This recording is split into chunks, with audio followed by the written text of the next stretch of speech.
I'm now reading Exodus chapter 21, the law concerning slaves. These are the ordinances that you shall set before them. When you buy a male Hebrew slave, he shall serve 6 years. But in the seventh he shall go out a free person without debt. If he comes in single, he shall go out single. If he comes in married, then his wife shall go out with him. If his master gives him a wife, and she bears him sons or daughters, the wife and her children shall be her master's, and he shall go out alone. But if the slave declares, I love my master, my wife, and my children, I will not go out a free person, then his master shall bring him before God. He shall be brought to the door or the doorpost, and his master shall pierce his ear with an awl, and he shall serve him for life. When a man sells his daughter as a slave, she shall not go out as the male slaves do. If she does not please her master who designated for himself, then he shall let her be redeemed. He shall have no right to sell her to a foreign people, since he has dealt unfairly with her. If he designates her for his son, he shall deal with her as with a daughter. If he takes another wife to himself, he shall not diminish the food, clothing, or marital rights of the first wife. And if he does not do these three things for her, he shall go out without debt, without payment of money. The law concerning violence. Whoever strikes a person mortally shall be put to death. If it was not premeditated, but came about by an act of God, then I will appoint for you a place to which the killer may flee. But if someone wilfully attacks and kills another by treachery, you shall take the killer from my altar for execution.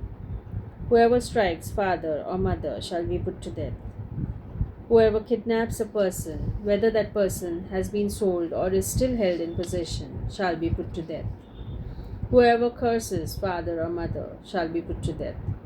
When individuals quarrel and one strikes the other with a stone or fist, so that the injured party, though not dead, is confined to bed, but recovers and walks around outside with the help of a staff, then the assailant shall be free of liability, except to pay for the loss of time and to arrange for full recovery. When a slave owner strikes a male or female slave with a rod and the slave dies immediately, the owner shall be punished. But if the slave survives a day or two, there is no punishment, for the slave is the owner's property. When people who are fighting injure a pregnant woman so that there is a miscarriage, and yet no further harm follows, the one responsible shall be fined with the woman's husband demands, paying as much as the judges determine. If any harm follows, then you shall give life for life, and eye for eye, tooth for tooth, hand for hand, foot for foot, burn for burn, wound for wound, stripe for stripe. When a slave owner strikes the eye of a male or female slave, destroying it, the owner shall let the slave go a free person to compensate for the eye. If the owner knocks out a tooth of a male or female slave, the slave shall be let go a free person to compensate for the tooth. Laws concerning property. When an ox gores a man or a woman to death, the ox shall be stoned, and its flesh shall not be eaten, but the owner of the ox shall not be liable. If the ox has been accustomed to gore in the past, and its owner has been warned, but has not restrained it, and it kills a man or woman, the ox shall be stoned, and the owner also shall be put to death. If a ransom is imposed on the owner, then the owner shall pay whatever is imposed for the redemption of the victim's life.